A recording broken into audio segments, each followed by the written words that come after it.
Matthieu que nous lisons la fin de la généalogie de Jésus-Christ qui remonte depuis Jésus jusqu'à Adam.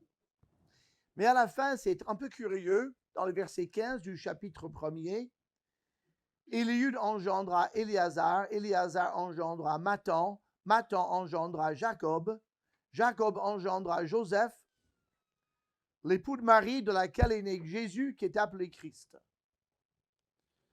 Normalement, avec le mot engendra, on devrait finir avec Joseph engendra Jésus. Non.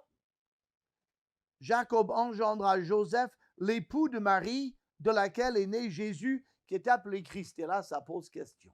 Ah, qu'est-ce qui se passe ici? Que se passe-t-il?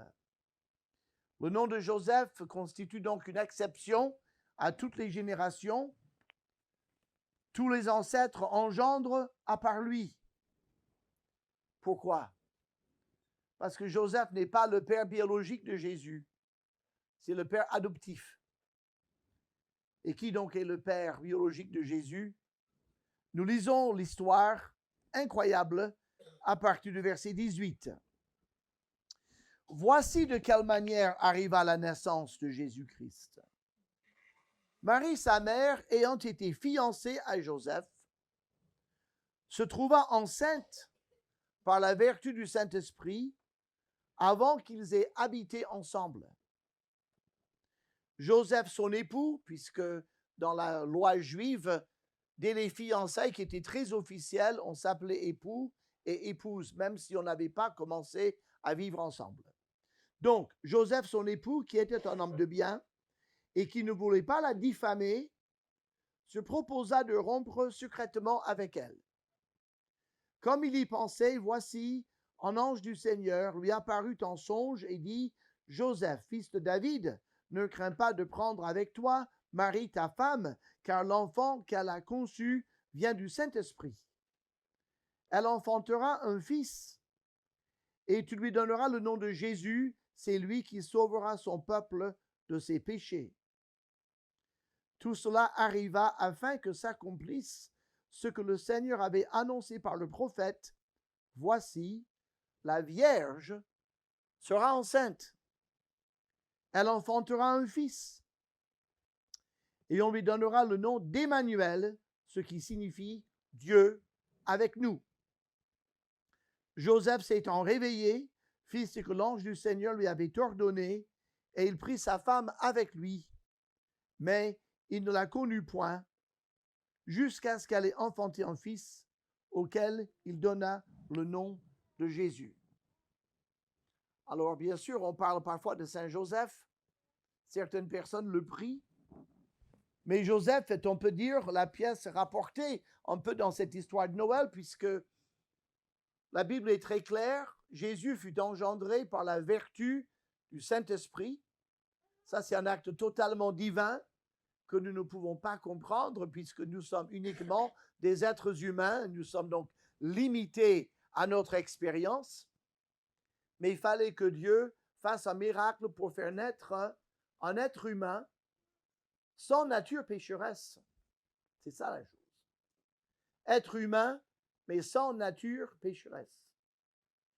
Et la Bible est très claire que la nature pécheresse, cette partie de qu'on appelle la nature pécheresse, parfois on l'appelle le péché originel, vient par le biais de la semence. Donc, ça vient par le biais du Père. Et comme tout le monde a un Père humain, tout le monde a une nature pécheresse. Mais pour naître sans péché, il fallait que Jésus n'ait pas de père biologique. Il fallait que Dieu lui-même soit son père biologique. C'est ce qui s'est passé par la vertu du Saint-Esprit. Et donc Jésus sur la terre ne pouvait avoir qu'un père adoptif. Mais Dieu a choisi avec autant de soin ce père adoptif qu'il a choisi, la jeune femme vierge qui serait donc la mère biologique de l'enfant Jésus. J'aimerais souligner trois choses dans le caractère de Joseph qui fait de lui un parfait candidat. Dieu l'a parfaitement et bien choisi pour être le père adoptif de Jésus. D'abord, Joseph était un homme honorable. Un homme honorable. On le voit dans ce récit. Ils sont officiellement fiancés. Donc à ce moment-là, évidemment, c'était quelque chose de très important. C'était un engagement solennel. Se trouver enceinte par la vertu d'un autre homme, quand on était fiancé, était de l'adultère. Tout comme pour nous, l'adultère se vient après le mariage officiel. Les fiançailles à ce moment-là, c'était un mariage officiel qui n'était pas encore consommé puisque les époux attendaient généralement 1 an, le temps pour l'homme de construire l'habitation qui abriterait le couple, le temps pour les jeunes épouses de constituer son trousseau. Et donc, mais chacun savait avec qui il passerait le restant de sa vie, et cette année de préparation était une année importante et où ils étaient déjà légalement mariés. Donc, il y a de la part de Marie et de Joseph un engagement solennel, légal, réciproque, à rester fidèles l'un à l'autre, à se garder purs l'un et l'autre pendant toute cette année de fiançailles, en attendant le jour de leur union physique, bien sûr. Donc, cet homme était une pureté morale et il reçoit un choc sans avertissement. On peut se mettre dans sa peau, dans sa sensibilité, surtout à cette époque-là ou dans cette société-là où la pureté morale était encore de mise. Aujourd'hui, hélas, les gens qui entrent dans le mariage vierge sont quand même de plus en plus rares. Mais c'était un choc pour Joseph d'entendre que sa bien-aimée fiancée, cette jeune vierge si pure, si innocente qu'il aimait tant, se trouvait enceinte. Évidemment, sans qu'il ne sache par quel moyen, mais on peut tout imaginer. On peut imaginer immédiatement dans le cœur de Joseph une énorme déception. Un choc, un coup sur la tête, comme on dit, sans avertissement. Mais c'est un homme qui, lui, a tenu sa promesse de pureté envers Marie et qui avait l'impression qu'elle n'avait pas tenu la sienne envers lui. Dans le verset 19, Joseph se montre un homme honorable. Dans cette situation-là, tout à fait précise, sans doute pas très souvent, mais dans cette situation précise, un homme juif avait 3 options. Il pouvait accuser la fiancée publiquement d'infidélité et le fait qu'elle soit enceinte, il était sûr de gagner, et il pouvait donc l'accuser publiquement et détruire totalement sa réputation et lui faire une honte. Elle pourrait totalement perdre la face, perdre sa réputation et être chassée de la communauté où elle avait grandi. Il en avait le droit, puisqu'il était la partie innocente et puis elle était coupable. Du moins, d'après ce qu'on pouvait imaginer et voir. Il pouvait donc l'accuser publiquement. Il pouvait aussi reconnaître l'enfant et l'accepter sans rien dire. Et donc, tout le voisinage penserait que Marie et Joseph ont un peu devancé l'appel. C'est pas fréquent, mais ça peut arriver. Les deux sont coupables d'avoir rompu leur promesse. Et puis voilà, bon. Mais pour lui, ça aurait fait un compromis. Ça aurait été un mensonge, car il n'avait pas fait cela. Il n'était pas le géniteur de cet enfant dont sa femme était enceinte. Ça aurait été un compromis et un mensonge. Ça non plus, il ne pouvait pas le faire. Et donc, il a trouvé l'équilibre. Il avait choisi la solution la plus morale et la moins pénible pour lui et pour elle, surtout pour elle. Il voulait simplement rompre secrètement avec elle. Ne pas l'exposer au mépris du public, ne pas faire une entorse par rapport à la moralité, l'aménager le mieux possible, malgré ce qu'il percevait comme la culpabilité de cette jeune fille Marie. Il s'est dit, je peux au moins faire mon possible pour sauver ce qui reste de sa réputation, sans me compromettre personnellement. Il a décidé de rompre secrètement avec elle. Et la Bible dit, il a réfléchi quelle est la meilleure manière de nous sortir de cette catastrophe de ma fiancée qui se trouve enceinte. Alors Dieu a vu tout ça, Dieu a vu le caractère de Joseph, Dieu a vu sa situation, et bien sûr, le Seigneur tenait à ce que Joseph soit le père adoptif, parce qu'il y voyait des qualités.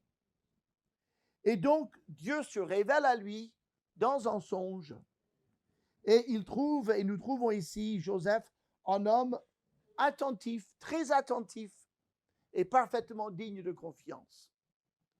Pendant ce songe, verset 20, Dieu lui donne des informations très importantes.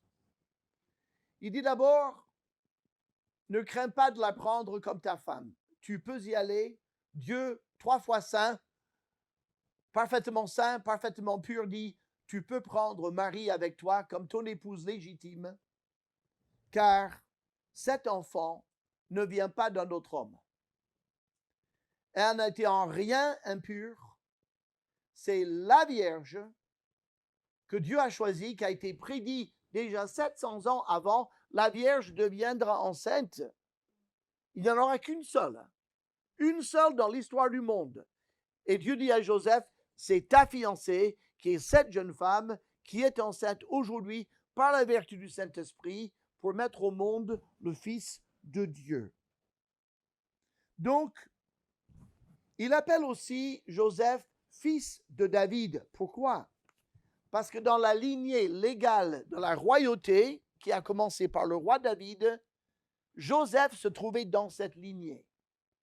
Seulement 500 ans plus tôt, Dieu avait dit, la lignée de Salomon, c'est celle de Joseph, la lignée de Salomon s'arrêtera, sera mise à l'arrêt jusqu'au Messie, jusqu'au Christ.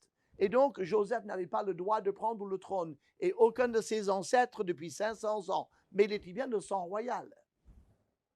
Donc, il dit, toi, Joseph, qui as le titre du trône, mais qui ne peut pas régner sur le trône de David, je te dis quelle est l'origine de cet enfant. Cet enfant est divin.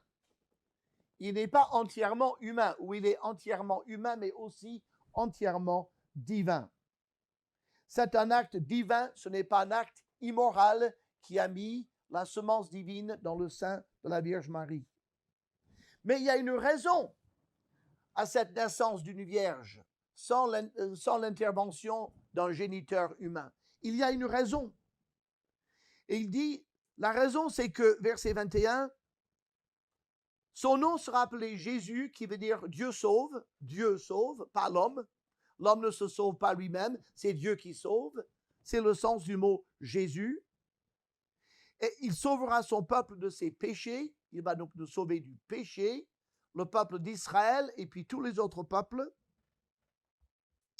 Et verset 23, son nom sera également Emmanuel, parce que c'est Dieu avec nous. Et pour que Dieu vienne parmi nous sur la terre, il fallait que le Dieu devienne homme, c'est Jésus, mais il fallait que le géniteur de Dieu devenu homme soit Dieu, évidemment. On ne peut pas avoir Dieu parmi nous, né d'un père humain et d'une mère humaine. Ça fait un être humain de plus, comme vous et moi. Pour que Dieu vienne parmi nous, il fallait que son géniteur soit divin. Ce qui fait que quand Christ est arrivé, il était effectivement Dieu devenu homme avec nous. Réfléchissons à cette question. Dieu avec nous. Ce n'est pas Dieu contre nous. Ce n'est pas Dieu loin de nous. Ce n'est pas Dieu inaccessible à nous. C'est Dieu avec nous. Dieu qui vient nous sauver, Dieu qui vient nous accompagner, Dieu qui vient nous comprendre, Dieu qui vient vivre sa vie devant nous pour qu'on puisse la contempler, la comprendre. C'est pour ça qu'on a 4 évangiles, pour 4 récits complémentaires, pour voir Dieu qui a vécu parmi nous. Mes amis, il n'y a que le christianisme qui a une telle doctrine. Regardez toutes les autres religions. Elles sont toutes composées de prophètes, d'hommes, parfois on dit des hommes qui ont été illuminés par une sagesse supérieure, qui nous donnent des conseils, souvent fort juste d'ailleurs, de très bons conseils. Comment vivre le mieux possible, le moins mal possible. Comment accepter nos malheurs. Comme le Bouddha qui a dit, mais pour bien vivre, il faut avoir des actions droites, des pensées droites, des attitudes droites. Tout doit être droit si on veut vivre le mieux possible. Il a entièrement raison. Mais toutes ces religions sont des gens qui viennent nous conseiller. Il n'y a que dans le christianisme avec Jésus-Christ qu'on trouve un Dieu qui vient nous sauver, nous secourir et faire pour nous ce que nous ne pouvons pas faire pour nous-mêmes. Accorder le pardon de Dieu, nous mettre en règle avec Dieu.